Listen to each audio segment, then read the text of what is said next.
This notebook covers the entire STL, from its core components and headers to advanced usage.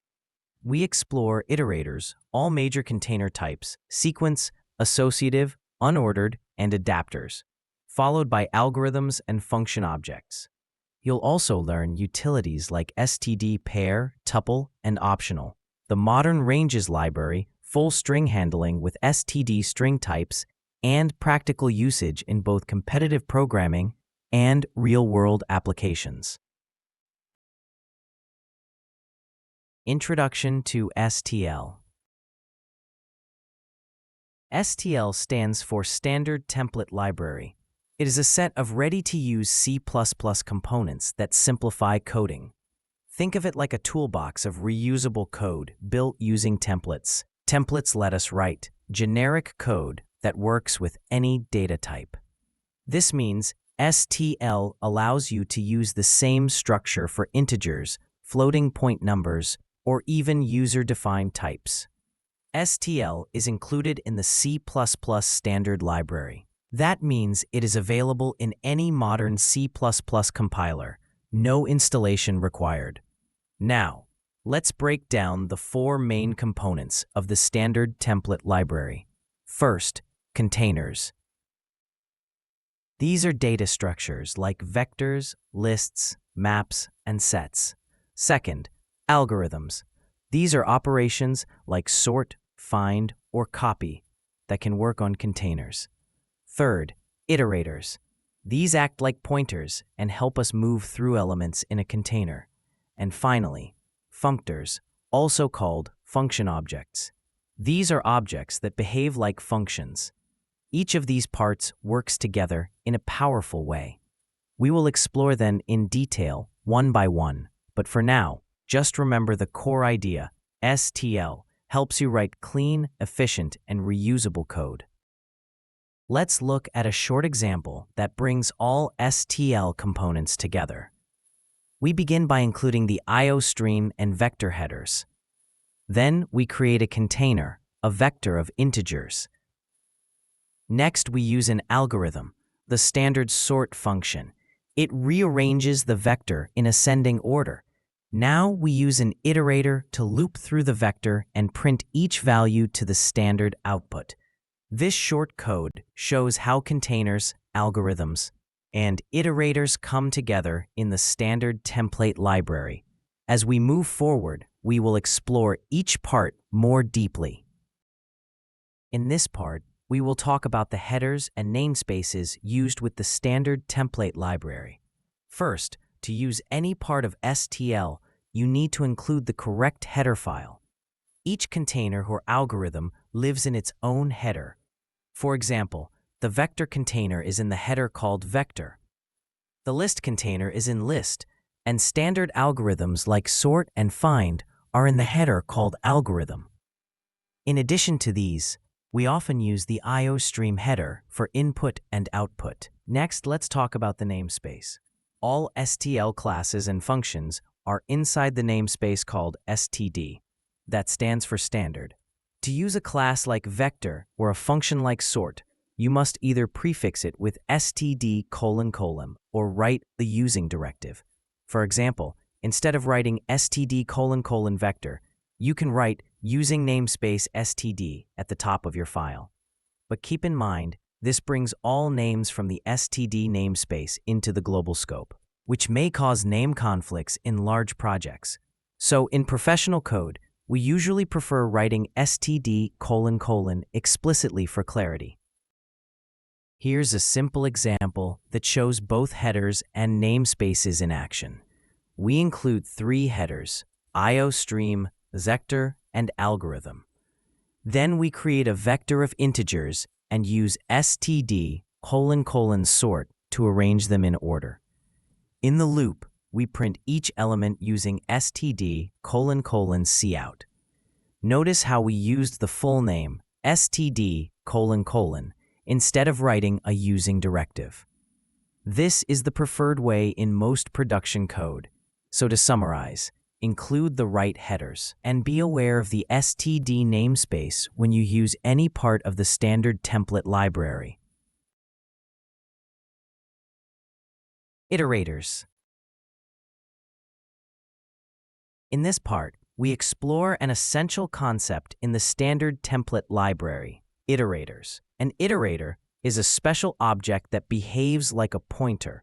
It lets you move through elements inside a container, one at a time. You can think of it as a general way to step through any collection, whether it's a vector, a list, a set, or a map. All STL containers support iterators, and iterators make it possible to access, read, or even modify elements inside those containers. For example, you can use an iterator to move from the first element to the last, or even in reverse for certain container types. Iterators are also the reason why STL algorithms work so well. Functions like sort, find, or copy operate on a range of elements, and they use iterators to define where that range begins and ends. So, in summary, iterators are a bridge between STL containers and algorithms. They give you controlled, flexible access to elements without knowing how the container works internally.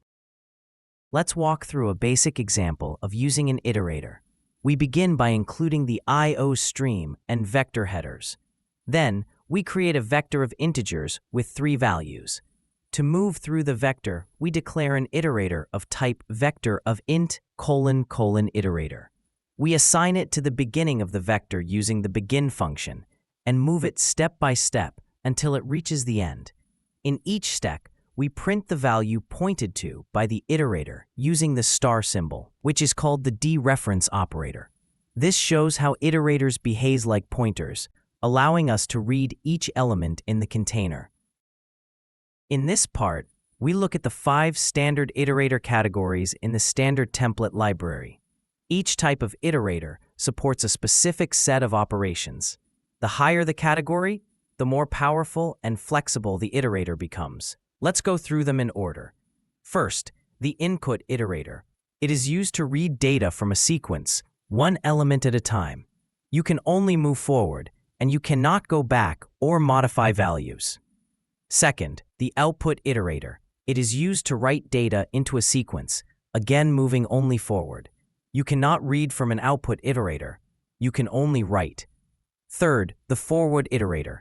It can read and write, and you can pass over the sequence multiple times. It supports forward movement only, just like input and output iterators.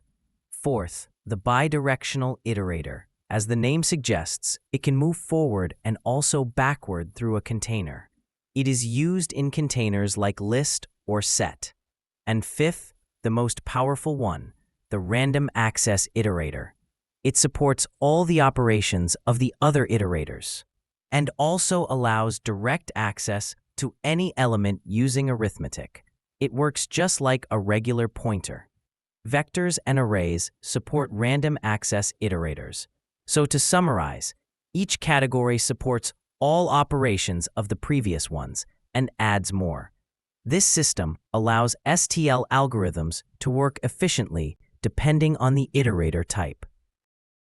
Here's a code example to highlight the difference in iterator categories. We first create a vector and a list. The vector supports random access iterators, while the list supports bidirectional iterators. We declare 2 iterators, one for the vector and one for the list, and use them to print the first element of each container. Then we show direct element access in the vector using the square bracket operator. This is possible because vector supports random access iterators. Lists do not allow this kind of access. You have to move one step at a time using iterators. This example shows how iterator categories affect what operations are allowed. In this part, we focus on iterator operations, the actions you can perform using iterators. The most common operation is dereferencing. You use the star symbol, called the dereference operator, to access the value the iterator points to. For example, *itr gives you the element at the iterator's current position. Next is incrementing. Use ++ iterator to move forward. This works for all iterators, starting from input iterators to random access ones. Some iterators also support decrementing, using --. This is allowed for bidirectional and random access iterators. To compare iterators, you can use the equal and not equal operators. This is useful in loops, where you check if the current position has reached the end. Finally, random access iterators allow arithmetic. You can use expressions like iterator +2 or iterator -1 to jump positions. These basic operations make it easy to traverse containers in flexible ways. Each operation must match the iterator's category, so not all iterators support every feature. Here's a short example that demonstrates iterator operations. We create a vector with 4 numbers. Then we declare a vector iterator and set it to the beginning of the vector. We use *iterator to print the current value. Then we use ++ iterator to move to the next element and print again. Next, we use iterator +2 to jump ahead by 2 positions. This works because vector supports random access iterators. Finally, we check if the iterator has reached the end by using not equal. If the condition is true, we print a message. This example shows how to use dereference, increment, arithmetic, and comparison, all core iterator operations. In this part, we learn about STL Iterator utility functions, which help us work with iterators more easily. First, the begin function, calling begin with a container, returns an iterator pointing to the first element. Next is the end function. It returns an iterator pointing just past the last element.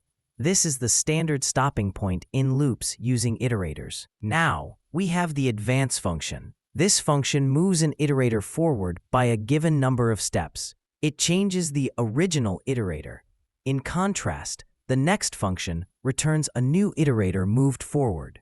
The original one stays unchanged. Similarly, the prev function returns a new iterator that is moved backward. This only works with bidirectional or random access iterators.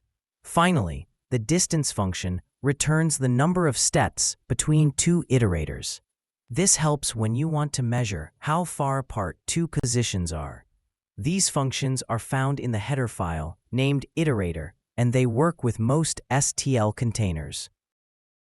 Let's go through a code example using STL Iterator functions. We create a vector with 5 numbers. We use auto to declare an iterator pointing to the beginning. Then, we call advance with the iterator and the number 2. This moves the iterator forward by 2 steps, so it now points to the 3rd element. Next, we use the next function. It returns a new iterator 1 step ahead, but the original iterator remains unchanged. Then, we use the prev function. It returns a new iterator 1 step backward from the current position. Finally, we call the distance function with the begin and end of the vector. This gives us the number of elements in the container. These functions make working with iterators easier and safer. They are widely used in generic algorithms and loops. Sequence containers. Welcome to Chapter 3, where we explore sequence containers in the standard template library. Sequence containers are used to store elements in a specific order, like a list of values that follow one after another. They support sequential access, meaning you can go through the elements from beginning to end using iterators or range-based for loops. Each type of sequence container offers a different balance of speed, memory usage, and access flexibility. Some containers allow fast random access, like vector and array, while others are better for frequent insertions and deletions, like list or forward list. All of them work smoothly with STL algorithms, such as sort, find, and copy. The main sequence container types are std vector, std deque, std list, std array, and std forward list. In the next slides, we'll look at each one in detail and compare their behavior and use cases. In this part, we explore std vector, one of the most used containers in the C++ standard library. A vector is a dynamic array. This means it stores elements in a contiguous block of memory, and it can grow or shrink as needed. You can access elements using indexes, just like a regular array. For example, vector of index 0 gives the first element.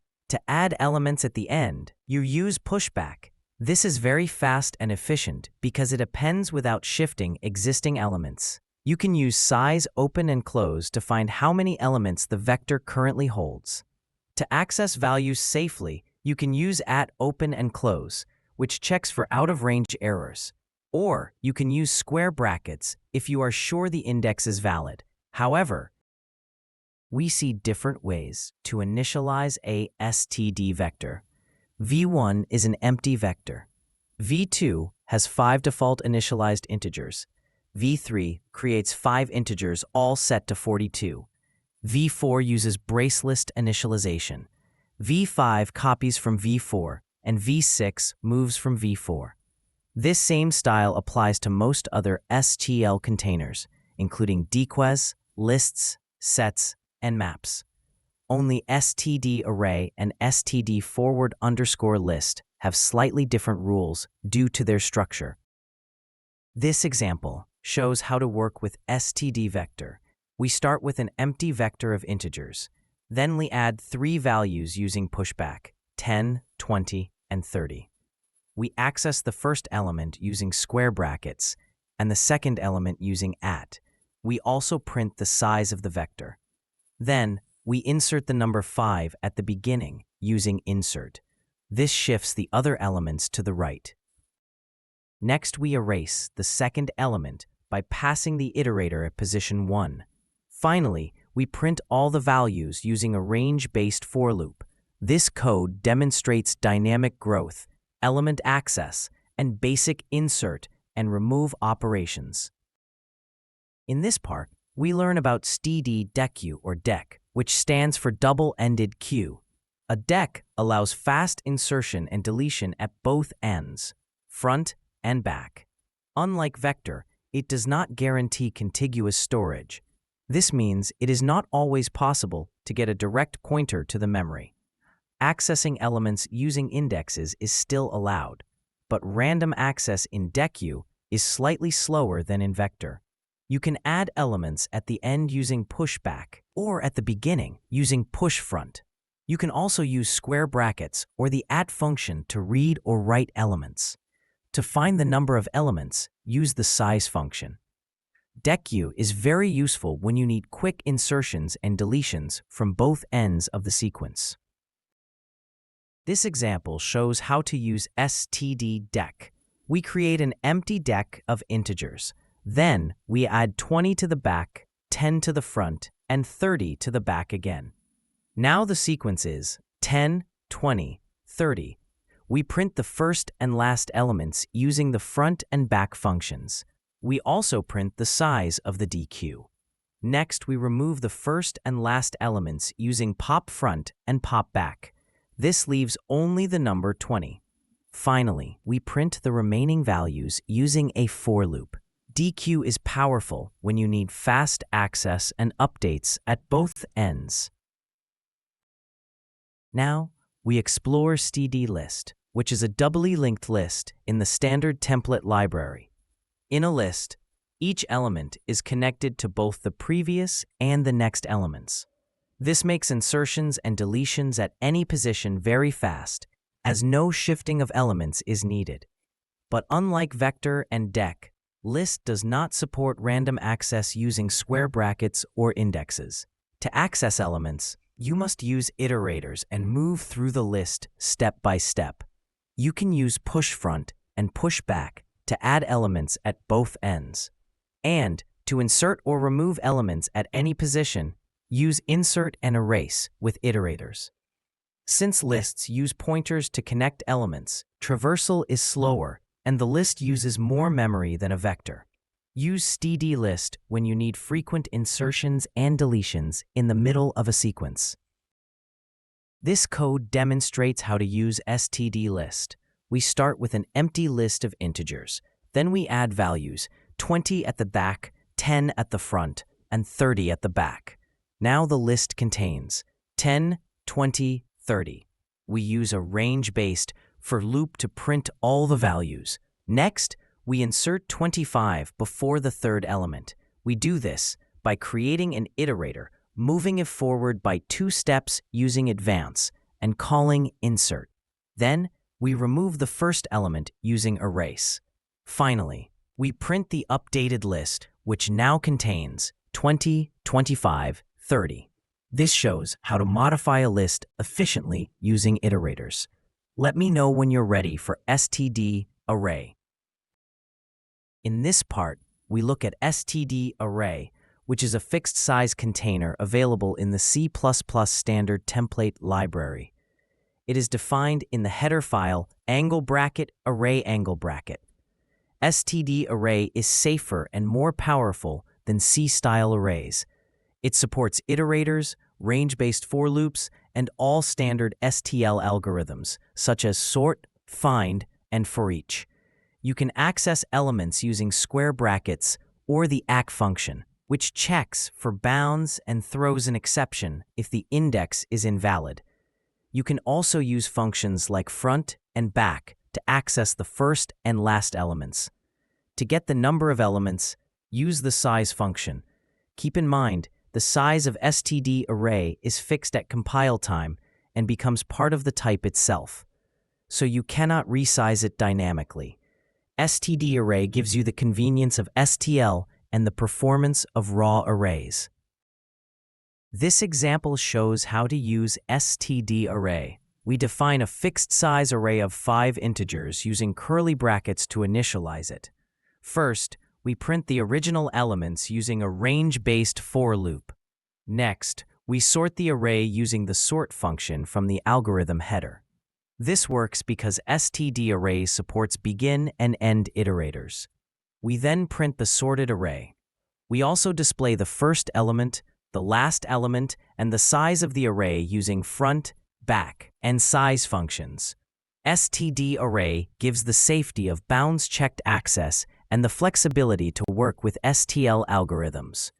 Let me know when you're ready to continue with STD forward list. Now we look at STD forward list, which is a singly linked list provided by the C++ standard template library. It is defined in the header file *forward_list. Unlike STD list, which is a doubly linked list, STD forward list is one-directional. Each element only points to the next one. Because of this, forward list uses less memory and is faster when inserting or removing elements at the front or after a known position. However, there are some limitations. Forward list does not support random access. You cannot use square brackets or move backward. It also does not provide a size function, because counting elements requires walking through the entire list. You can use push front to add items to the beginning, and use insert after and erase after to modify elements in the middle.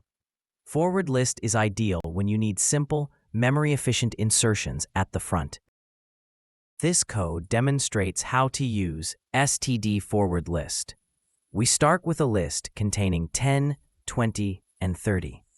Then we add 5 to the front using push front. Next, we get an iterator to the beginning and insert 15 after it, so 15 comes after 5. We then advance the iterator to the element 15 and call erase after, which removes the next element, 20. Finally, we print the modified list using a range-based for loop. The final output shows the values 5, 15, 30. This shows how forward list supports fast insertions and deletions in a one-directional list. Associative containers. In this part, we focus on associative containers in the C++ standard template library. Associative containers store elements using keys. This allows you to quickly search, insert, and remove items based on key values. Unlike sequence containers, the elements in associative containers are automatically sorted. By default, the sorting is done using the less than operator, which is written as angle bracket. Associative containers do not support random access using square brackets like a vector or array. Instead, you use iterators to walk through the elements in sorted order. The four main associative containers are std set, std multiset, std map, and std multimap. Use a set when you need unique keys, and a multiset when duplicates are allowed. Use a map to store key-value pairs with unique keys, and multimap when duplicate keys are needed. In the next slides, we will explore each container and show how they are used in real programs. Now we introduce std set, one of the most commonly used associative containers. It is defined in the header file *set*. A set stores a collection of unique elements in sorted order. The elements are automatically sorted using the less than operator by default. Internally, std set is typically implemented using a red-black tree, which ensures operations are efficient and balanced. Searching, inserting, and deleting in a set all take logarithmic time, which is fast even for large data sets. You cannot insert duplicates into a set. If you try to insert an element that already exists, the operation will silently fail or return false. You can add elements using the insert function, search for them using find, and remove them using erase. Iteration over a set will always yield elements in sorted order. This makes std set ideal for storing and retrieving unique data with fast lookup. This code demonstrates how to use std set. We create an empty set of integers and insert the values 30, 10, and 20. Then we try to insert 10 again, but since duplicates are not allowed, the second insert has no effect. When we print the contents of the set, we see that the values are automatically sorted. 10, 20, 30. Next, we search for 20 using the find function. If it is not equal to end, that means it was found. Finally, we erase 10 from the set and print the updated contents. 20 and 30 remain. This example shows how std set maintains sorted, unique elements with efficient operations. Now let's talk about std multiset. A multiset is very similar to std set, but with one key difference. It allows duplicate elements. It is defined in the header file *set*, just like std set. The elements in a multiset are automatically sorted, and it is usually implemented using a red-black tree for efficiency. You can use the insert function to add elements, even if they are duplicates. To check how many times a value appears, use the count function. Like std set, multiset does not support random access using square brackets. You must use iterators to go through the elements. To remove a specific value, use the erase function, which deletes all instances of that value unless specified otherwise. This container is helpful when you want to maintain sorted order and allow repeated values. In this example, we create a std multiset of integers. We insert the numbers 40, 20, another 20, and 10. When we print the multiset, the output shows 10, 20, 20, and 40, all in sorted order, and duplicates are preserved. We use the count function to find how many times the value 20 appears. It returns 2. Then we call erase20, which removes all occurrences of 20 from the multiset. After that, we print the contents again, and only 10 and 40 remain. This demonstrates how std multiset can store duplicates while keeping the elements sorted. Let's now look at std map, a widely used container for storing key-value pairs. It is defined in the header file *map*. In a map, each key must be unique, and keys are stored in sorted order using the less than operator by default. The value associated with a key can be accessed using square bracket operator or the @ function. Internally, a map is usually implemented using a red-black tree, which provides efficient operations in logarithmic time. You can insert elements using the insert function or by simply assigning a value using square brackets. To find a specific key, use the find function. To remove a key value pair, use the erase function. It's important to note that keys are immutable. Once a key is inserted, you cannot change it directly. Use std map when you want fast access to data by unique keys while keeping everything sorted. This example demonstrates how to use a std map. We declare a map called age, where the keys are strings and the values are integers. We insert 3 entries by assigning values using square brackets. Alice is 30, Bob is 25, and Charlie is 35. We then print Bob's age using square brackets. Next, we check whether Charlie exists in the map using the find function. If the result is not equal to end, that means Charlie was found. We then erase Alice from the map using the erase function. Finally, we loop through the map and print all remaining entries, Bob and Charlie. This shows how std map lets us associate unique keys with values while keeping everything sorted and accessible. Let's now talk about std multimap. A multimap is very similar to std map, but it allows multiple elements with the same key. It is defined in the header file angle bracket map angle bracket, just like std map. Like other associative containers, multimap keeps its keys automatically sorted. You insert key value pairs using the insert function. But unlike std map, you cannot use square brackets to access elements because multiple values might be associated with the same key. To retrieve all values for a given key, use the equal range function, which returns a pair of iterators marking the range of elements that match the key. You can also use the find function to get the first matching element, an erase function to remove entries. Use std multimap when you need to store repeating keys, each with their own associated value, and still want sorted access. This example shows how to use a std multimap. We define a multimap called scores, where the key is a string and the value is an integer. We insert 3 entries, Alice with 85, Bob with 90, and again Alice with 95. This is allowed because std multimap permits duplicate keys. To print all scores for Alice, we use the equal range function, which gives us a range of iterators covering all entries with the key Alice. Then we loop through that range and print each entry. We also print all entries in the multimap using a range-based for loop.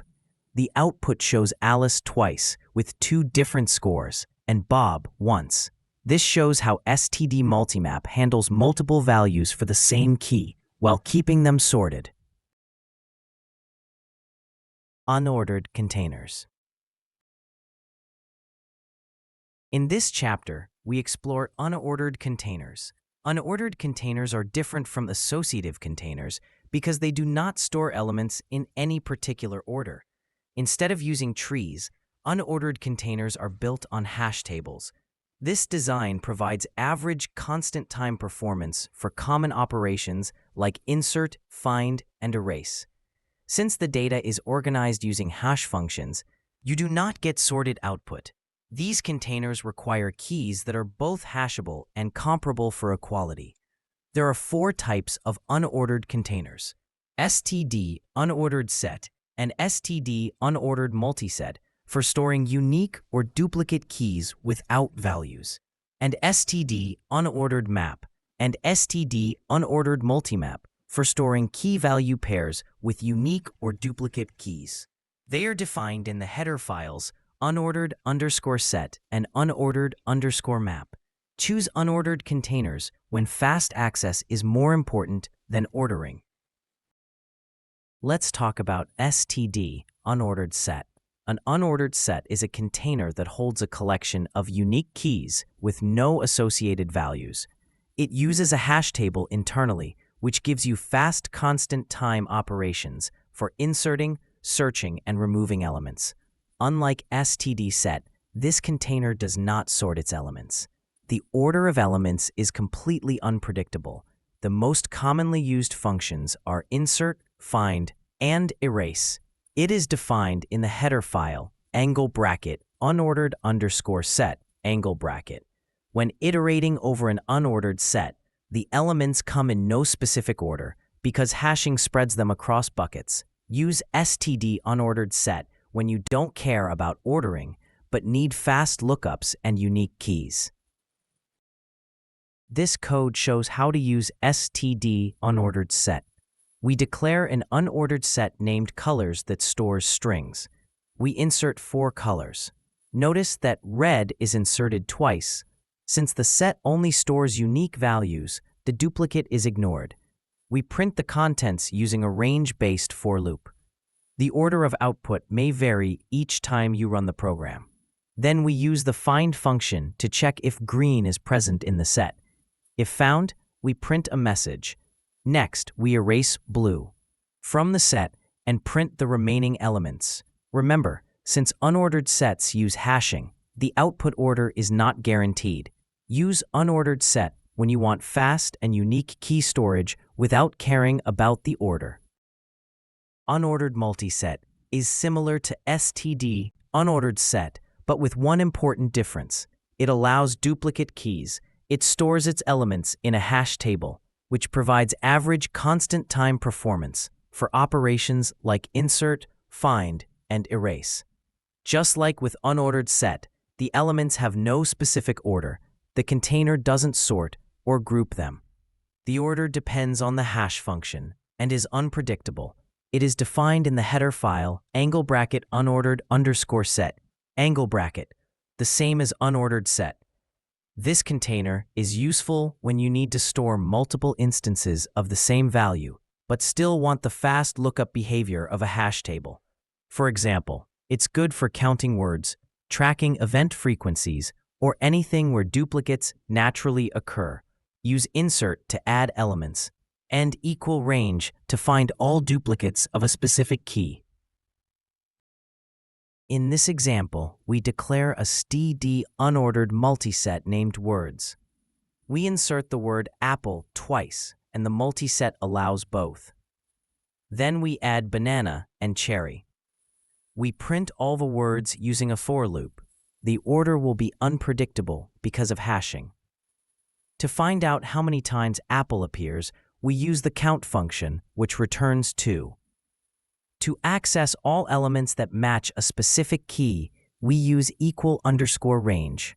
This returns a pair of iterators, marking the start and end of the matching range. We use these iterators to print all entries for apple. This shows how unordered multiset supports duplicates while still giving fast performance. Now let's talk about std unordered map. An unordered map stores data as key value pairs, with each key being unique. Internally, it uses a hash table, which provides average constant time performance for key-based access, insertion, and deletion. Unlike the ordered map, the unordered map does not keep elements in any specific order. The order of items is determined by their hash values. The unordered map is defined in the header file angle bracket unordered underscore map angle bracket. To insert or access values, you can use the square bracket operator or the @ function. The square brackets will insert a new key if it doesn't already exist, while the @ function will throw an exception if the key is not found. Use unordered map when you want fast lookups and don't care about the ordering of the elements, but still need each key to be unique. Here we use a std unordered map called ages that maps names to integer values. We insert entries using the square bracket operator. For example, Alice is mapped to 30. We use the @ function to safely access a known key. If the key is missing, @ will throw an out-of-range exception.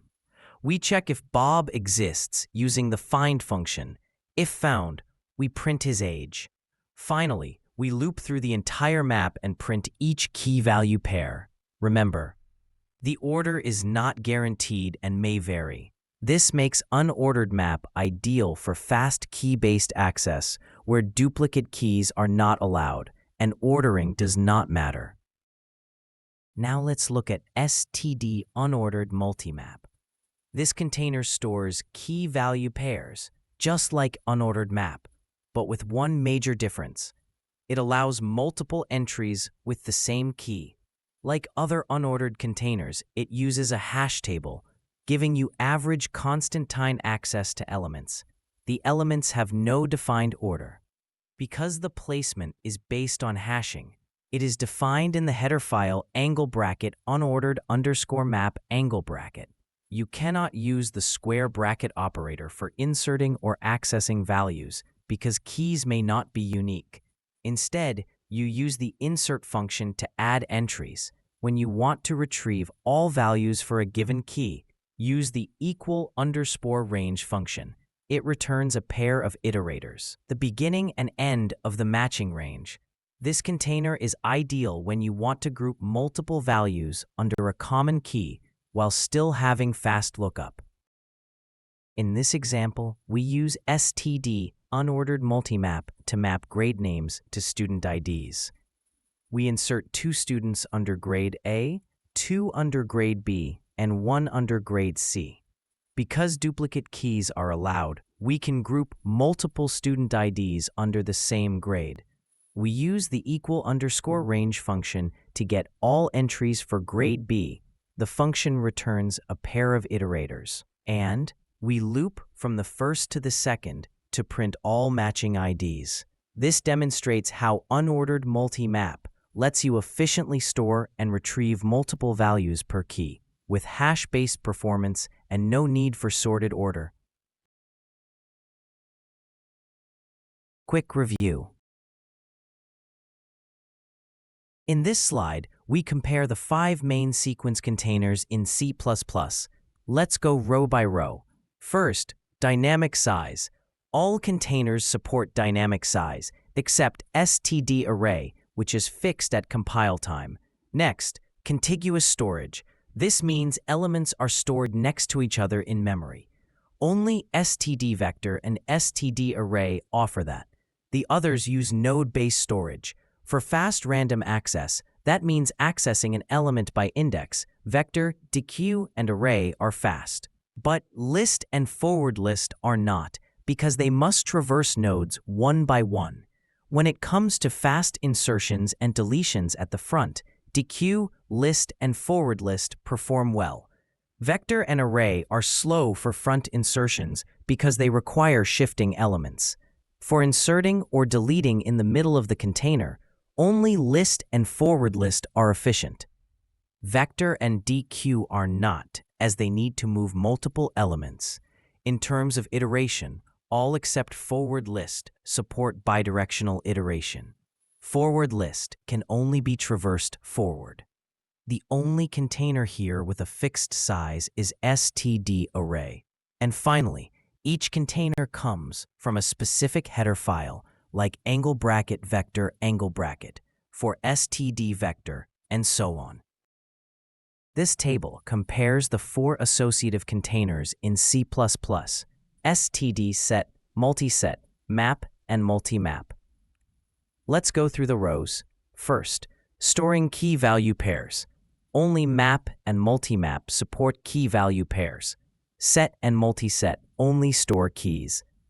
Duplicate keys. Set and map do not allow them, but multiset and multimap do. All associative containers keep keys sorted using comparison logic, typically less than. They all support fast lookup by key using logarithmic time. Only map allows value access directly by key using the square bracket operator. In multimap, since there can be multiple entries per key, you must use iterators to access values. All 4 containers support insertion and removal of elements efficiently. Iteration is always in sorted key order, regardless of insertion order.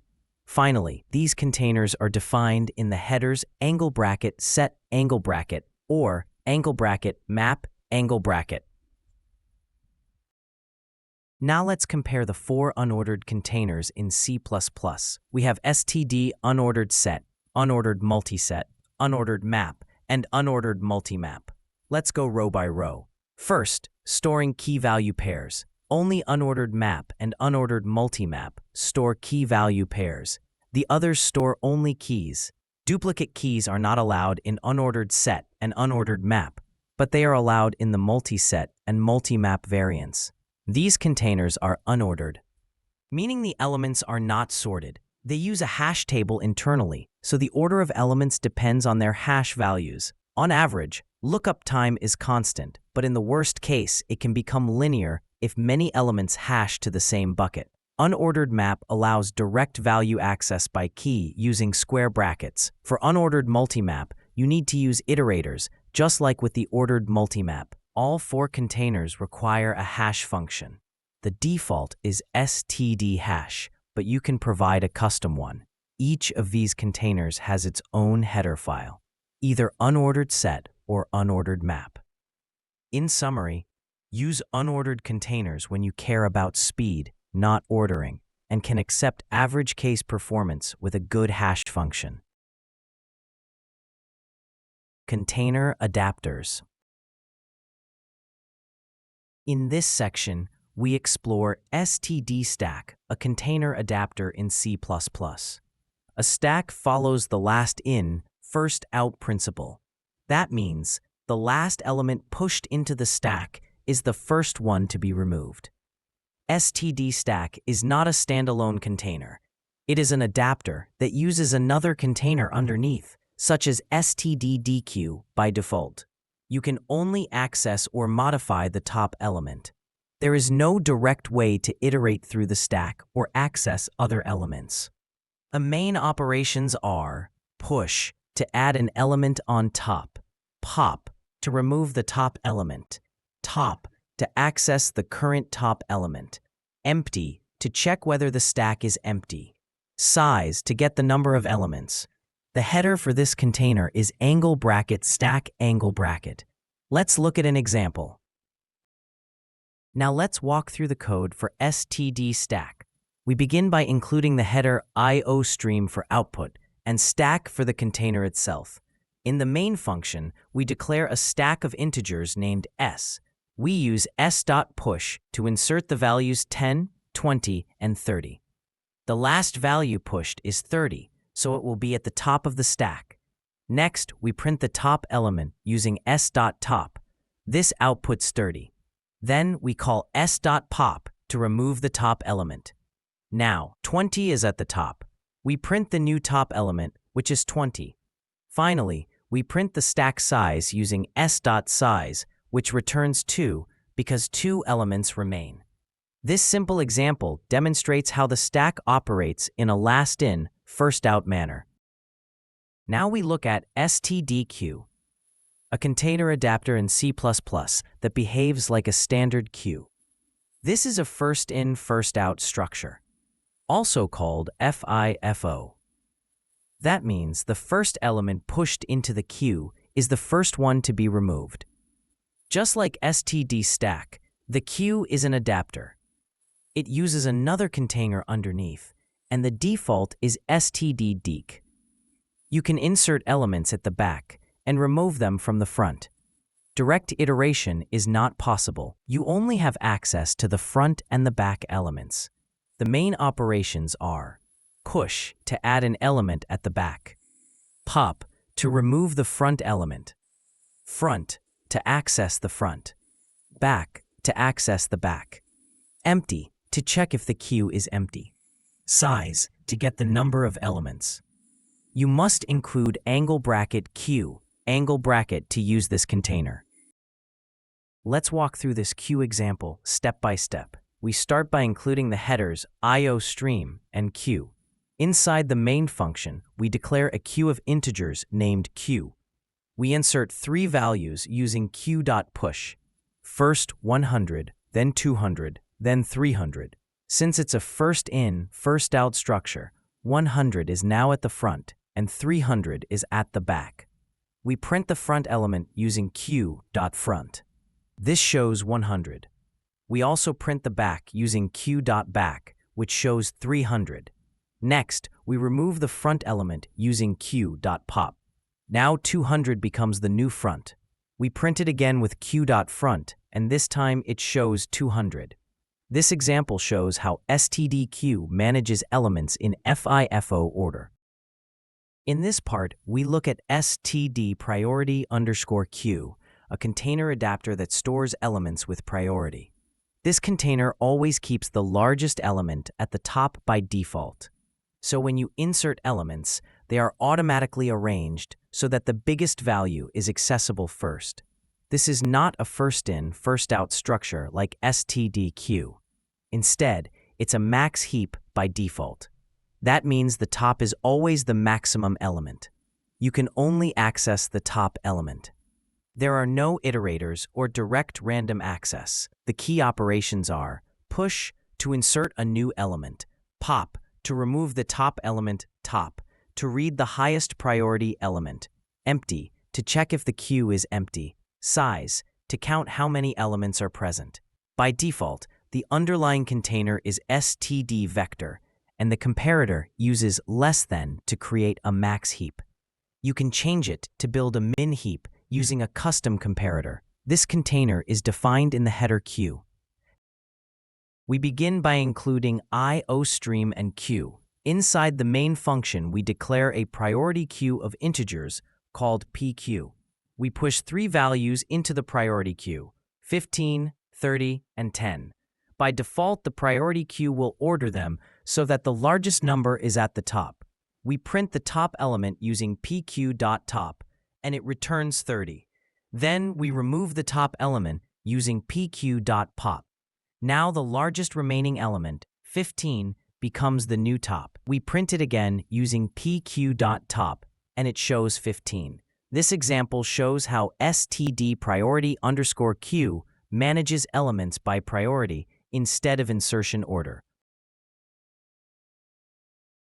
Algorithms. In this chapter, we introduce the algorithm library in the Standard Template Library, or STL. The algorithm library provides a collection of ready-to-use functions that operate on data stored in containers like std_vector, std_list, and others. These algorithms use iterators to read from or write to containers. That means they can work with different container types as long as they support the required iterator operations.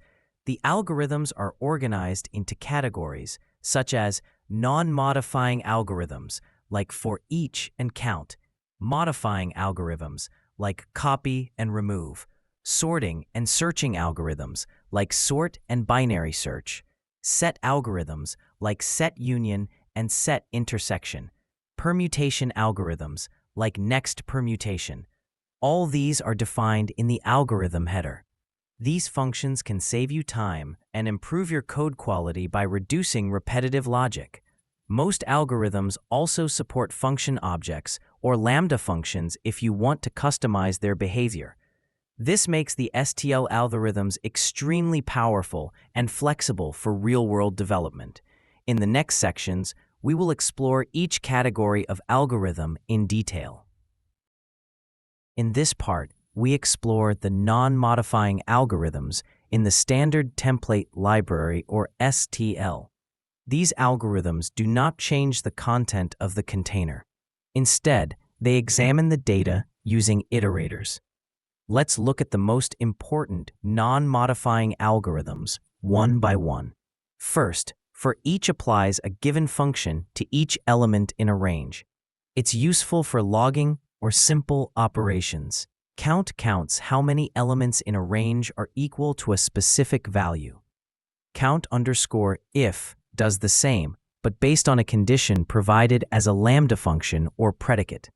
Find searches for the first element equal to a given value. Find_if finds the first element that satisfies a condition. Find_if_not finds the first element that does not satisfy a condition. Then we have the logic checkers. All_of returns true if all elements match a condition.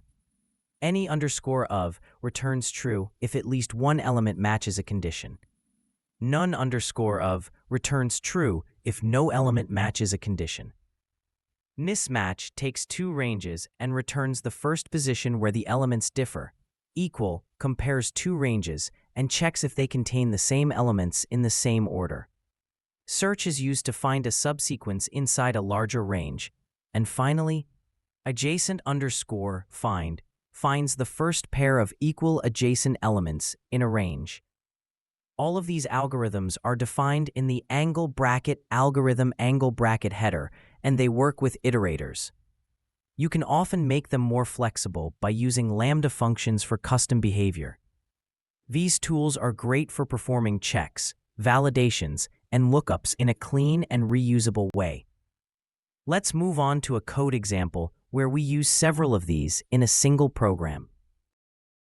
We begin by including IOStream, vector, and algorithm. Inside main, we define a vector of integers called data with some repeated values. First, we use for each to print all the values in the vector, separated by spaces. Next, we use count to count how many times the value 4 appears. The result is stored in the variable count_4. Then we use any _of to check if the vector contains any even numbers. We pass a lambda that returns true if a number is divisible by 2. We also use find_if to locate the first even number in the vector. If an even number is found, we print its value. This simple example shows how non-modifying algorithms help us perform common operations without modifying the original data. They are an essential part of clean and expressive C++ programming. In this part, we explore modifying algorithms in the STL. Unlike non-modifying algorithms, these functions change the contents of containers. Let's go through the most important modifying algorithms.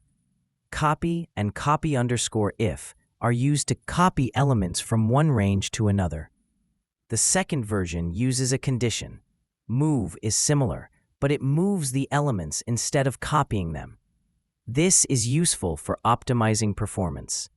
Fill and fill_n assign a specific value to all or to n elements in a range.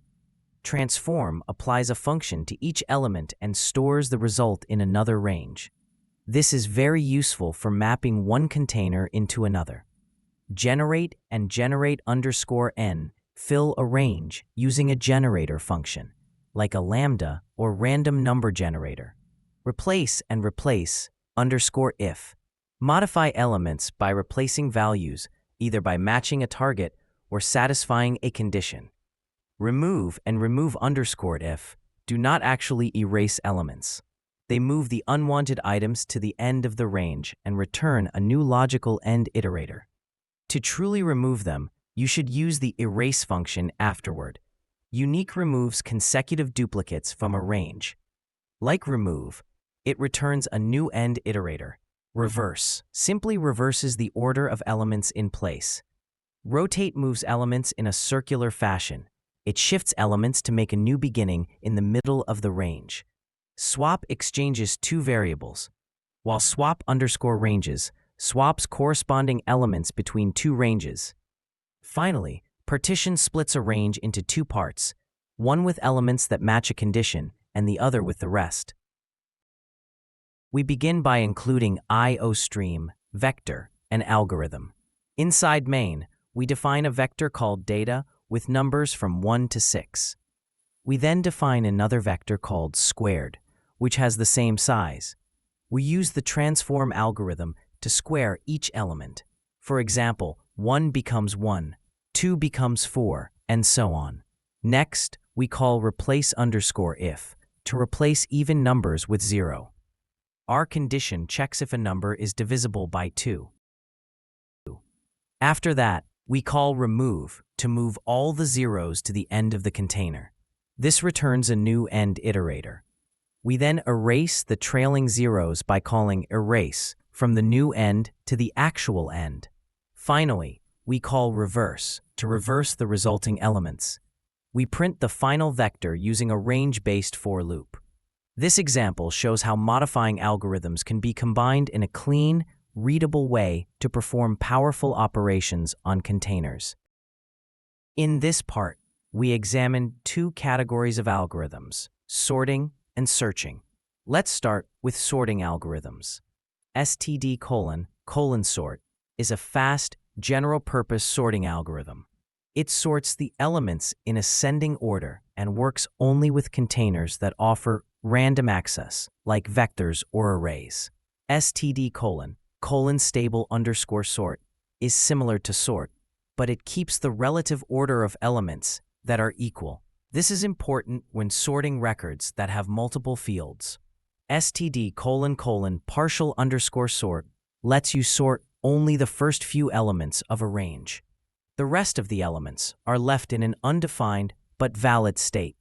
STD::nth_element partially sorts the range so that the element at the nth position is the same as it would be if the entire range were sorted. The elements before it are less than or equal to it, and the elements after it are greater than or equal to it. Now let's look at searching algorithms.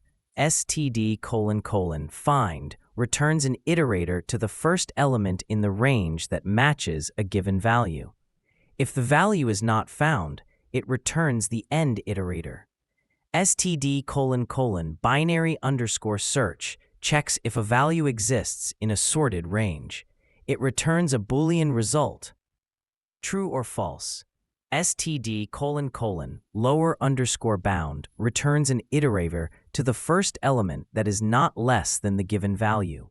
STD::upper_bound returns an iterator to the first element that is greater than the given value. STD::equal_range returns a pair of iterators that indicate the beginning and end of the subrange where the given value exists. These algorithms are highly efficient when used with sorted data structures and should be part of every programmer's toolkit. In this example, we create a vector of integers 5, 2, 8, 4, 6, and another 2. We use STD::sort to sort the vector in ascending order. After sorting, the elements become 2, 2, 4, 5, 6, 8. We then print the sorted values. Next, we use STD::binary_search to check whether the value 4 exists in the sorted range. Since 4 is present, it prints 4 is found. Then, we call STD::lower_bound with the value 4. This returns an iterator pointing to the first element that is not less than 4. We print the value pointed to by this iterator. The output of the program is sorted: 2, 2, 4, 5, 6, 8. 4 is found, lower bound of 4, 4. This demonstrates how sorting and searching algorithms from the standard template library can be used together efficiently. In this section, we explore set algorithms from the standard template library. Set algorithms operate on sorted ranges, and they simulate mathematical set operations. These include union, intersection, difference, and symmetric difference. Let's go through them one by one. STD::set_union takes two sorted ranges and combines them into one, removing duplicates. The result contains all unique elements that appear in either of the sets. STD::set_intersection returns elements that appear in both sets. This is the common part between the two. STD::set_difference returns the elements that are in the first set, but not in the second. STD::set_symmetric_difference returns the elements that are in either of the sets, but not in both. It excludes the common elements. STD::includes checks if the second range is a subset of the first. It returns true if all elements in the second set are also present in the first one. All of these algorithms require that both input ranges are sorted. If they are not sorted, the results will be incorrect or undefined. Let's look at an example that shows how these algorithms work. In this example, we define two sorted vectors. Vector A contains 1, 2, 3, 4, 5. Vector B contains 3, 4, 5, 6, 7. We perform four set operations. First, we compute the set union of A and B. This gives us 1, 2, 3, 4, 5, 6, 7. Next, we compute the set intersection, which gives the common elements 3, 4, 5. In this code, std back inserter is a back insertion iterator. It creates an iterator that appends elements to the end of the container result using result pushback. Then we compute the set difference of A minus B. This gives elements in A that are not in B. 1, 2. Finally, we compute the symmetric difference. This gives 1, 2, 6, 7. The elements that appear in only one of the sets. In this section, we explore permutation algorithms provided by the STL. The two key algorithms are next_permutation and prev_permutation. Next_permutation rearranges the elements in a range to form the next lexicographically greater permutation. If the range is already at the highest possible permutation, the function returns false and resets the range to the lowest permutation. Prev_permutation does the opposite. It rearranges the elements to the previous lexicographically ordered permutation. If the range is at the lowest permutation, it returns false and resets it to the highest. Both functions work only with bidirectional iterators, and the input range must be sorted appropriately before the first call if you want to generate all permutations in order. Let's look at an example to see them in action. We begin by including the I/O stream, vector, and algorithm headers.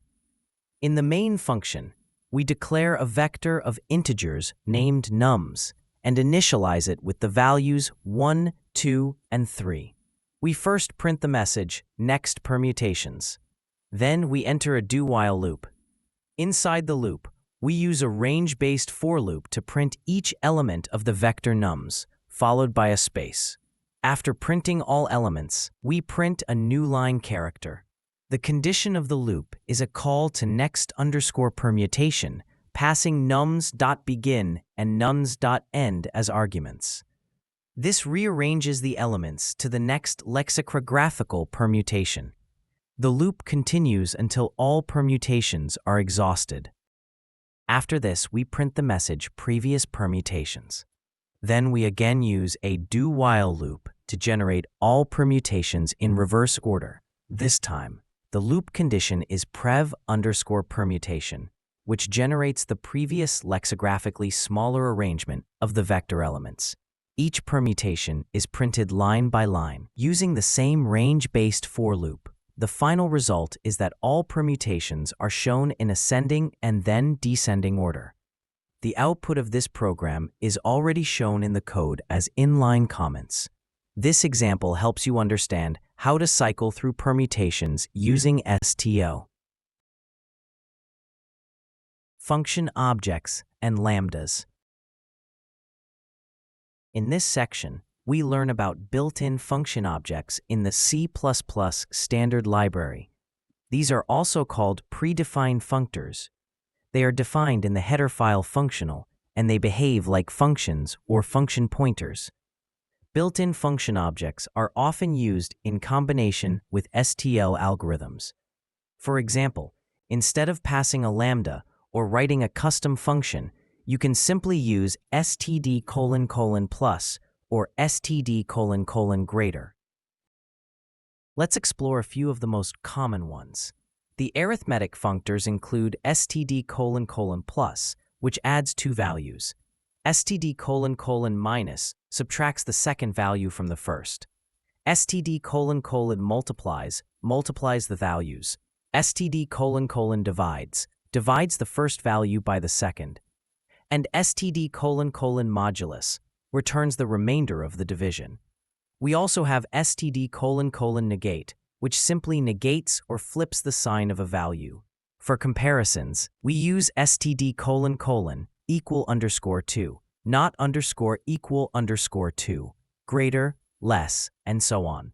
Logical functors include std::, logical _and, logical _or, and logical _not.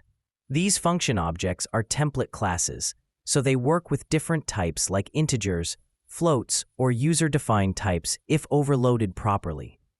Let's now look at an example using these functors with an algorithm like transform. We start by including the I/O stream, vector, algorithm, and functional headers. Inside the main function, we declare 3 vectors of integers, v1, v2, and result. v1 is initialized with the values 1 through 5. v2 contains 10, 20, 30, 40, and 50. The result vector is initialized with a size of 5. We then use the transform algorithm. It takes 5 arguments. The first 2 arguments define the range in v1. The third argument is the beginning of v2. The fourth argument is the beginning of the result vector, where output will be stored. The fifth argument is std::+. This is the functor that will be applied to each pair of elements from v1 and v2. This effectively adds each corresponding pair of numbers from the 2 vectors and stores the result. A custom functor in C++ is a class or struct that behaves like a function. This is achieved by overloading the function call operator, which is the round brackets, also known as operator open and close parenthesis. Custom functors are especially useful when you want to create reusable logic that can be passed to algorithms like transform, sort, or count_if. Unlike lambdas, functors can store internal state. This makes them powerful in cases where your logic depends on previous values or some configuration. Functors also integrate well with templates, which allows for even more flexibility. Let's now look at a concrete example that uses a custom functor to multiply each element in a vector by a given factor. We begin by including the I/O stream, vector, and algorithm headers. Next, we define a class named multiplyBy. It contains a private integer member named factor. The constructor takes an integer and stores it in the factor variable. The class overloads the function call operator, operator open and close parenthesis, which takes an integer x and returns x multiplied by the stored factor. Inside the main function, we define a vector named data with the values 1 through 5. We also create a result vector of size 5 to store the output. We then call the transform algorithm. It takes the range from data and applies the multiplyBy functor with a factor of 10. Each element in data is multiplied by 10, and the result is stored in the result vector. Finally, we print each value in the result vector. The output is 10, 20, 30, 40, and 50. This shows how custom functors let you encapsulate and reuse logic across different parts of your program. In this part, we look at lambda expressions, which are anonymous function objects introduced in C++11. They let you define short functions directly in the code where you need them, without giving them a name. The syntax of a lambda expression starts with a pair of square brackets. This is the capture clause. It tells the lambda which external variables it can access. Then, in parentheses, you define the parameters, just like a regular function. After that, you have the function body in curly braces. Optionally, you can add an arrow followed by a type to declare the return type. But in most cases, the compiler can automatically deduce the return type, so you can omit it. In this example, we use a lambda expression with the standard algorithm for _each. We begin by including the I/O stream and vector headers, and also include algorithm. Then we create a vector of integers called numbers and initialize it with the values 1 through 5. Now comes the important part. We call the for_each algorithm. This function takes a range. from the beginning of the vector to the end, and applies a lambda expression to each element. The lambda takes a single parameter, an integer x. Inside the body, we print x times x, followed by a space. This means the lambda will square each number in the vector and print the result. The output of this program is 1, 4, 9, 16, 25. Using lambdas like this avoids writing separate functions. It's clean, fast, and makes your intention clear right where the algorithm is used. This is one of the most common uses of lambdas in modern C++ programming. Utilities. In this part, we explore std pair. A pair is a simple container defined in the utility header. It holds exactly two values, possibly of different types. These are referred to as first and second. Pairs are commonly used to group two related values together. For example, a name and an age. You can create a pair using the make_pair function, or by directly initializing it with values. To access the elements, use .first and .second. Pairs support comparison operators. This means you can compare them using equal, not equal, less than, and so on. The comparison is done in lexicographical order. First compares first elements. If they are equal, then it compares the second elements. Pairs are frequently used in associative containers like std_map, where each element is stored as a pair of key and value. Let's look at a simple example using std pair. We include the I/O stream and utility headers.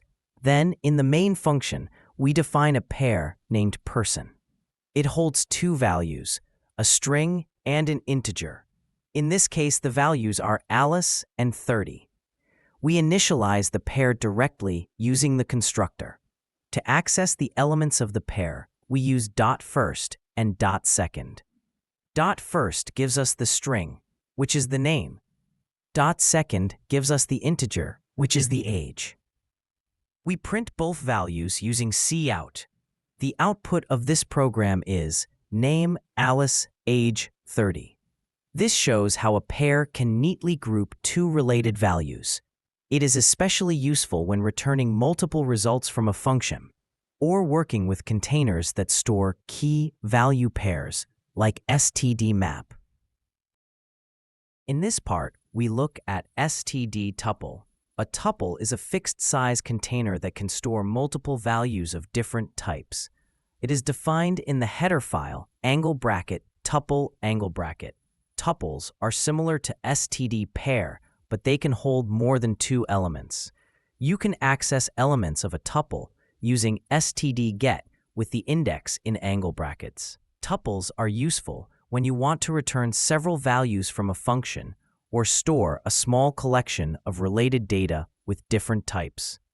To extract values from a tuple into individual variables, you can use std_tie, which we will cover separately. In this code, we include the headers IOStream, tuple, and string. We define a tuple named person. It holds three values, a string, an integer, and a double. Specifically, the values are Alice, 30, and 65.5. We use std_get_0 to access the first value, which is the name. Then, std_get_1 retrieves the age. Finally, std_get_2 gives us the weight. The output of this program is name Alice, age 30, weight 65.5. This example demonstrates how std tuple can organize and access multiple values of different types using a simple and readable syntax. In this part, we introduce std_tie. std_tie is a utility that unpacks the elements of a tuple into separate variables. It is defined in the header file _tuple. When a function returns a tuple, you can use std_tie to assign each element of that tuple to its corresponding variable, all in a single line. If you're not interested in certain elements, you can skip them using std ignore. Using std_tie makes your code cleaner and avoids repetitive calls to std get. This technique is often used when working with functions that return multiple values as a tuple. In this code, we define a function called getUserData. It returns a tuple containing 3 values, a string, an integer, and a double. Specifically, it returns Alice, 30, and 55.8. Inside the main function, we declare 2 variables, name and age. We then use std_tie to unpack the tuple. The line std_tie, open parenthesis, name, age, std_ignore, close parenthesis, equals getUserData, assigns the first 2 values to name and age and skips the third one. Using std_ignore tells the compiler that we do not care about the last element, which is the weight in this case. Finally, we print the name and age. The output of the program is name Alice, age 30. This shows how std_tie helps unpack multiple values at once while ignoring the ones you don't need. In this section, we explore std_optional. std_optional is a utility from the header angle bracket optional angle bracket. It represents an object that may or may not hold a valid value. This is especially useful when a function might fail or cannot return a meaningful result. Instead of returning a null pointer or a special value like -1, you return an std_optional. You can check whether the optional contains a value using .has_value or a simple if check. To access the value, use .value or .value_ or followed by a default. This makes your code safer and more expressive, especially in cases where returning a valid result is not guaranteed. This code demonstrates the use of std_optional. The function findUserById takes an integer ID. If the ID equals 1, it returns the string Alice wrapped in an std_optional. Otherwise, it returns std_nullopt, which represents no value. In the main function, we call findUserById with the argument 2 and store the result in a variable called result. We then check if result has a value using the has_value method.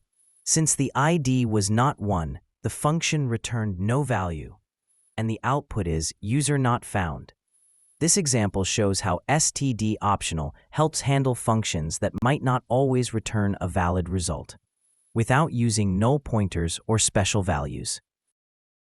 In this part, we cover std_variant. std_variant is a type-safe union that can hold a value from a fixed set of types. It is defined in the header angle bracket, variant angle bracket.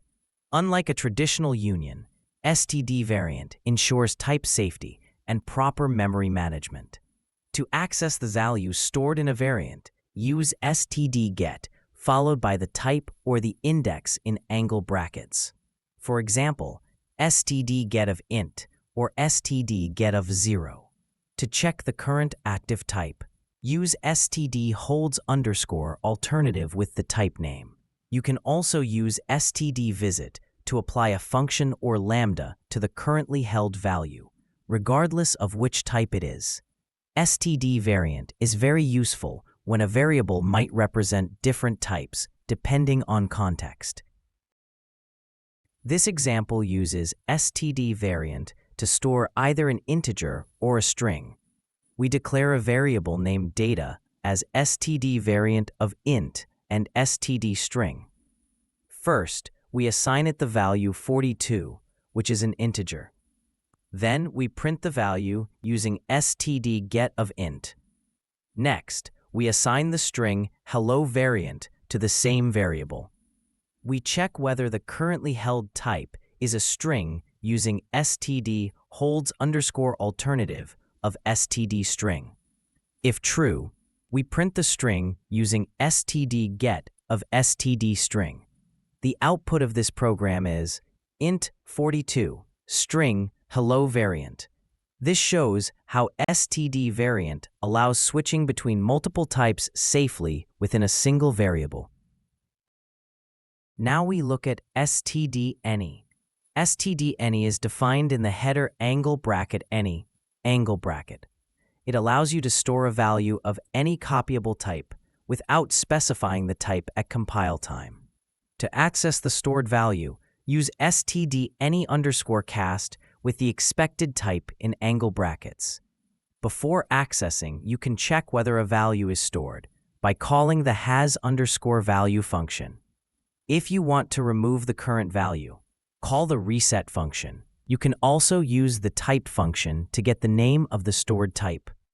Std any is useful for scenarios where the type may change or is not known in advance. In this example, we use std any to store different types of values. We declare a variable named value of type std any. First, we assign it a double value of 3.14. We then access and print it using std any underscore cast of double. Next, we assign a string C++17 to the same variable. We check if it has a value using has underscore value and print it with any underscore cast of std string. Then we call reset to clear the value. Finally, we check if the variable is empty using not has underscore value and print a message confirming the reset.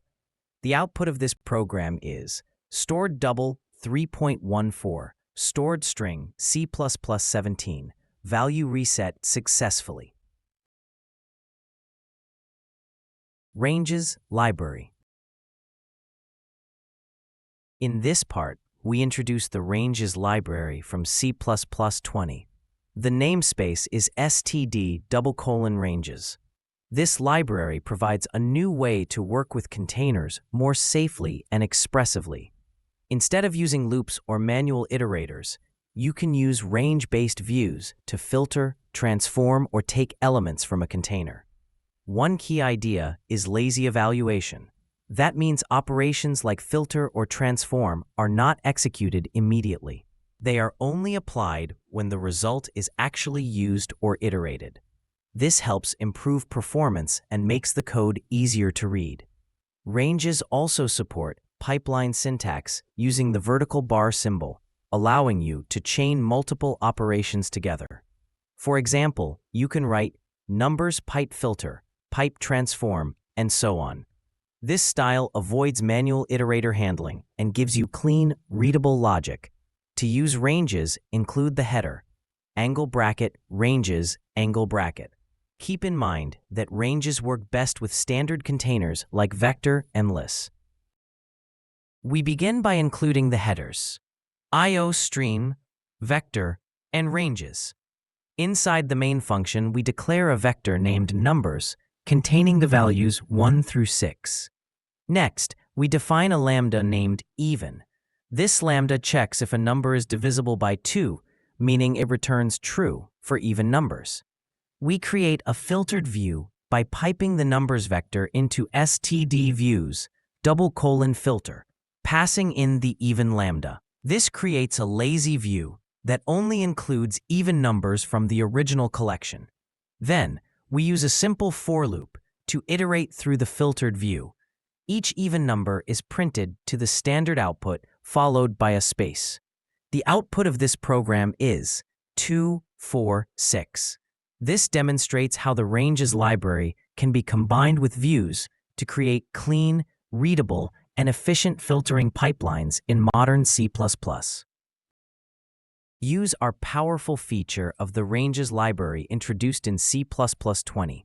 Views are non-owning adapters that apply transformations to existing containers. This means they don't copy or modify the original data. Instead, they create a view that operates lazily.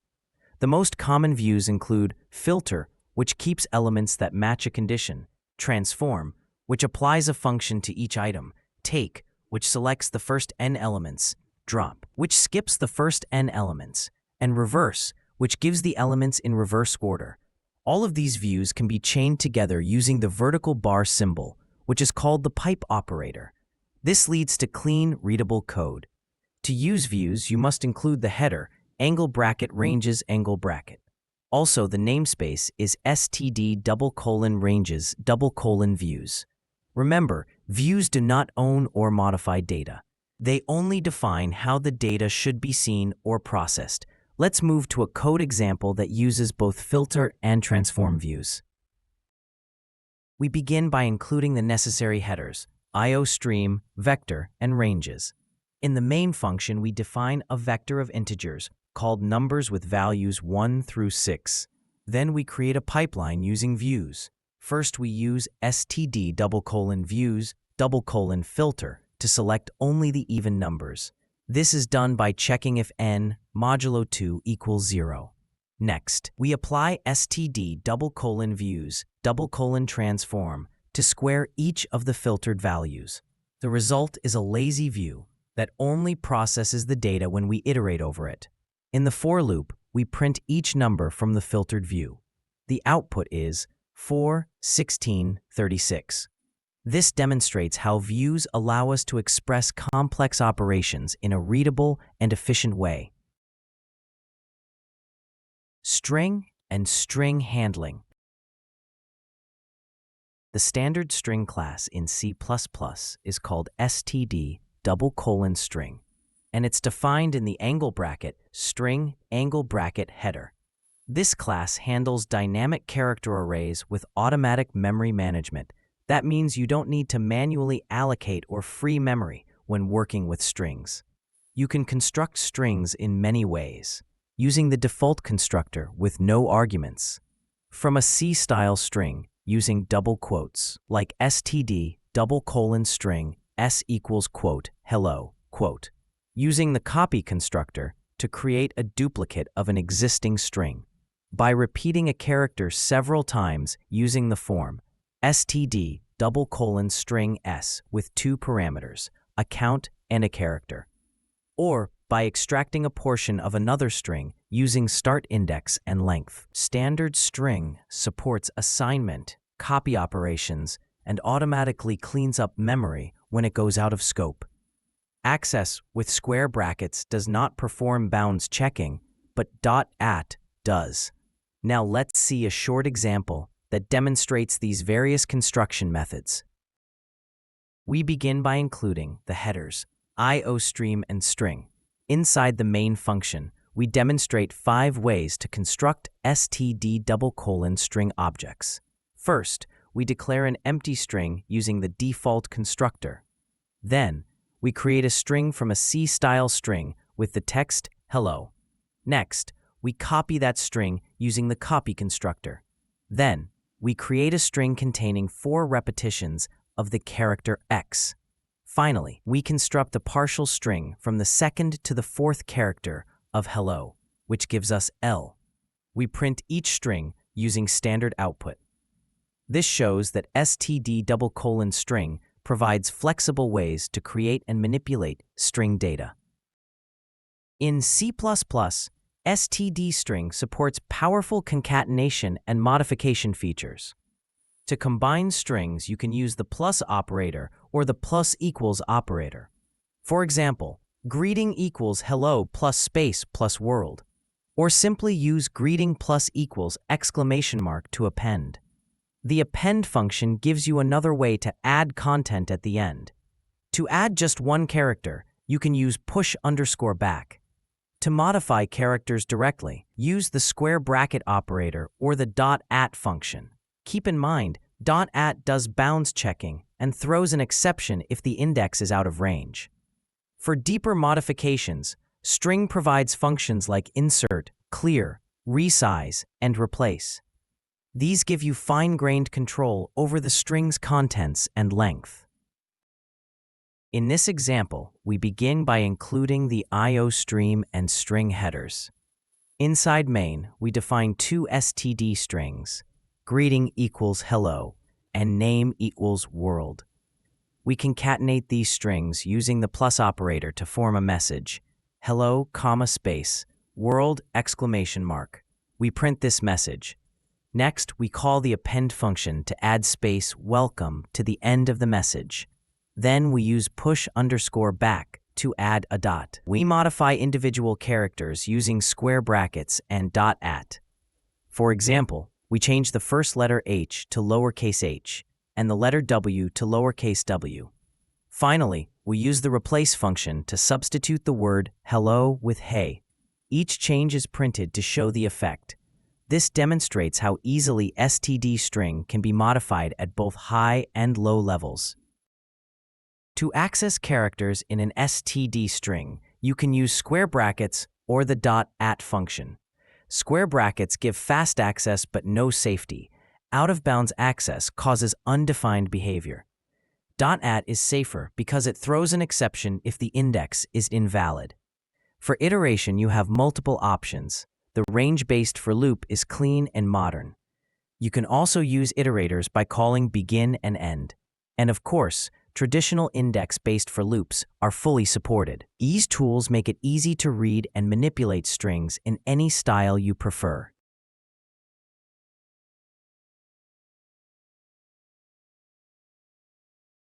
Then we use an iterator-based loop. We get an iterator to the beginning using begin and go until end. Inside the loop, we dereference the iterator to print each character. Finally, we use a classic index-based for loop to access characters by position using square brackets. All three iteration styles produce the same output. This shows how flexible std string is for both access and traversal. In C++, you can compare std strings using standard comparison operators like equal, not equal, less than, and greater than. These comparisons are lexicographical. That means they follow dictionary order, comparing character by character using ASCII values. By default, comparisons are case-sensitive. Capital A is different from lowercase a. If you need more control, use the compare function. It returns 0 when strings are equal, a negative number if the first is less, and a positive if it's greater. We create two strings, A with the value apple and B with the value banana. We enable bool alpha to print true or false instead of 1 or 0. We compare A and B using three operators. The equal operator checks for exact match.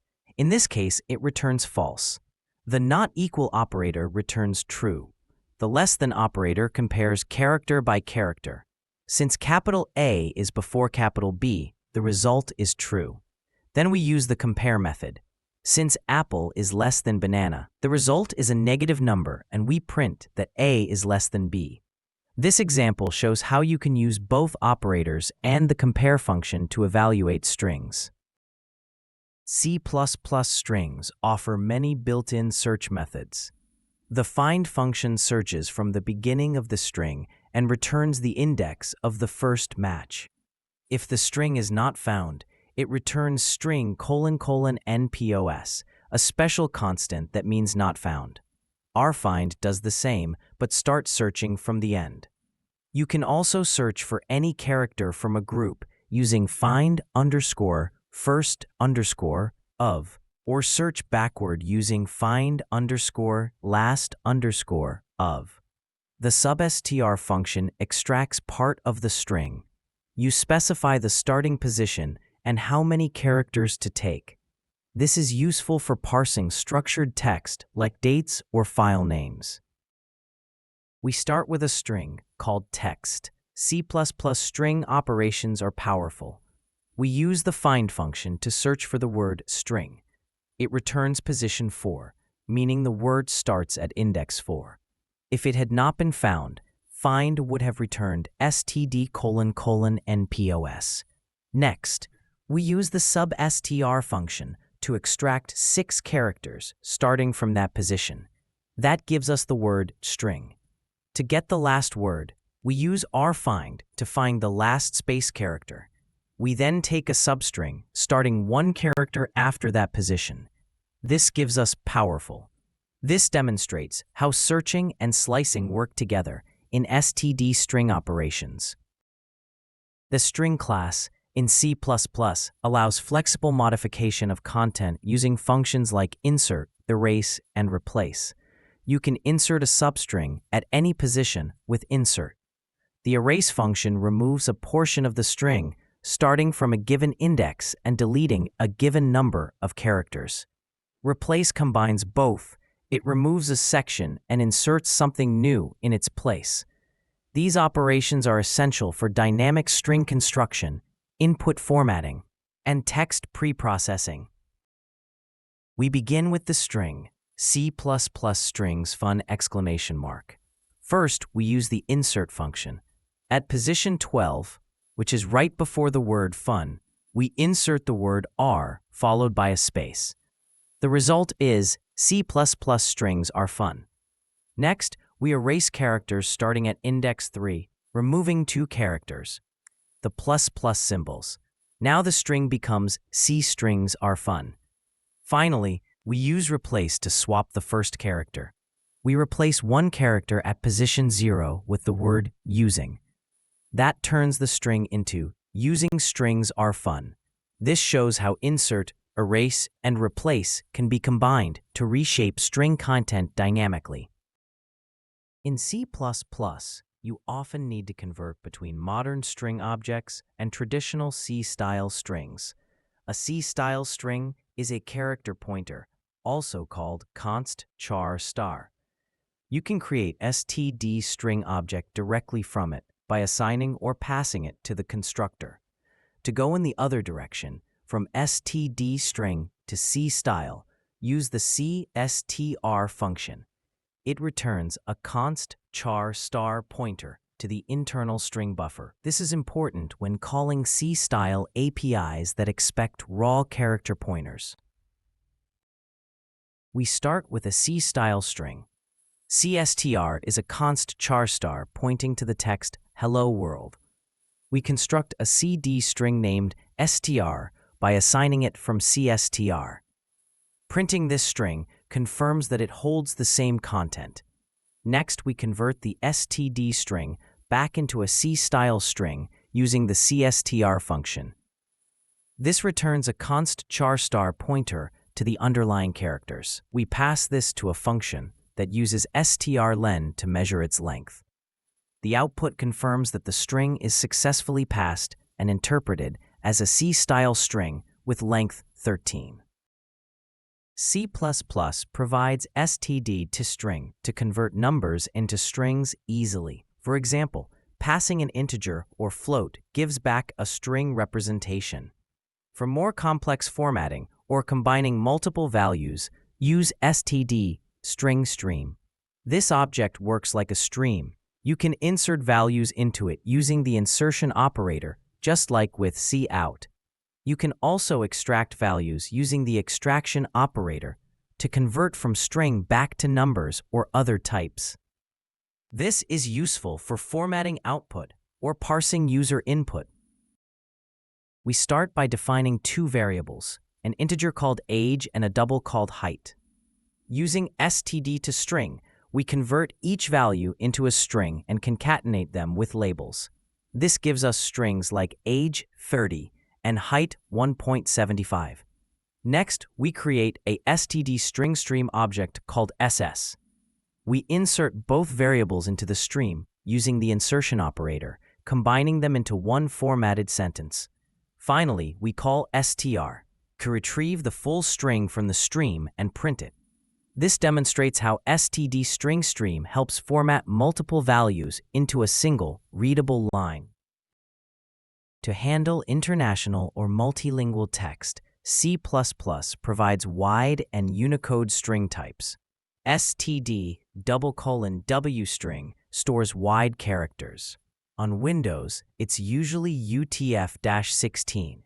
On Linux, UTF-32. For explicit Unicode formats, you can use std:\U16 string or U32 string. These are used when working with text that includes emojis, Asian characters, or other non-ASCII symbols. Standard output streams like cout don't directly support them, so you'll need platform-specific or library-based methods to print or manipulate them correctly. We begin by setting the global locale to en_us.utf-8, which supports wide characters and Unicode output. Then, we apply that locale to wcount using the imbue function. This allows wcount to properly render the wide string containing the Japanese greeting. Keep in mind, this works only if your terminal supports UTF-8 and your system has the right locales installed. Otherwise, you might still see question marks or broken characters. STL in practice. In competitive programming, the STL is essential because it provides optimized, ready-to-use containers and algorithms. Commonly used containers include stet, : vector, set, and both ordered and unordered maps. You also rely heavily on algorithms like sort, binary_search, lower_bound, and upper_bound. These tools help you write compact code that runs efficiently within tight time and memory constraints, a huge advantage in contests. We start with a vector of integers, which may contain duplicates. We use std: unordered_map to count the frequency of each element. For every number in the vector, we increment its count in the map. Finally, we iterate over the map and print how many times each number appears. Since we're using an unordered map, the order of output is not guaranteed, but the lookup and insertion operations are fast. On average constant time, making it perfect for competitive programming. In real-world software projects, the standard template library helps simplify complex data management. It's used across domains, from parsers and compilers to back-end systems to GUI and embedded applications. Containers like vector, map, queue, and priority queue are common choices. STL ensures your code is clean, efficient, and easy to maintain, since it abstracts low-level memory and algorithm details. That's a big advantage when building scalable, production-grade systems. In this code, we are building a simple task scheduler simulation using td: priority_queue from the standard template library. We define a task structure that contains two members, an integer priority and a string name. This represents a job with a specific urgency. To enable the priority queue to sort tasks based on their priority, we overload the operator less than in the task struct. This operator returns true when the priority of the current task is less than the priority of another task. This makes the queue a max heap, so the highest priority comes first. In the main function, we declare a priority queue of task objects. Then we push 3 tasks into it. The first task is compile code with priority 3. The second is fix bug with priority 5. The third is write report with priority 1. Now we enter a loop that continues until the queue is empty. In each iteration, we take the task at the top, the one with the highest priority, and print its name and priority using std: cout. Then we remove that task using pop.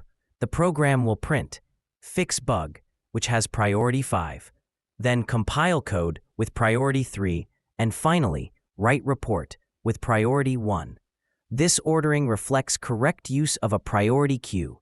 Such a structure is frequently used in real-world applications such as job scheduling, load balancing, task management, and event handling, where items must be processed based on urgency or importance. In this slide, we focus on performance considerations when working with the standard template library.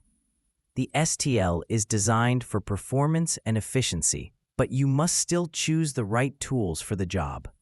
For example, std: vector is faster for most use cases than std: list, unless you frequently insert or remove elements in the middle of the container. When choosing between std: map an std::unordered_map. Note that the map is ordered and has logarithmic lookup time, while the unordered map is faster on average but doesn't maintain any order. Time complexity matters. Lookup in a map is O log n, while in an unordered map it is O1 on average. You can also improve performance by using modern features like move semantics and mplace functions, which avoid unnecessary copying. And whenever possible, prefer using STL algorithms like transform, sort, or copyif instead of writing manual loops. These algorithms are well optimized and make your code more readable and expressive.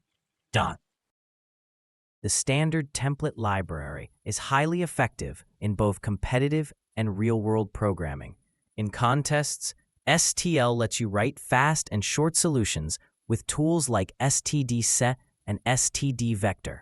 In real-world projects, it helps keep code modular and readable, especially with smart containers and powerful algorithms. For performance, always choose the right container for your use case. Use mplace instead of insert or push_back to avoid unnecessary copies. Apply move semantics when working with large objects. Avoid writing manual loops when an STL algorithm can do the job. These are optimized and easier to read. In short, mastering STL gives you both productivity and performance. Thanks for watching.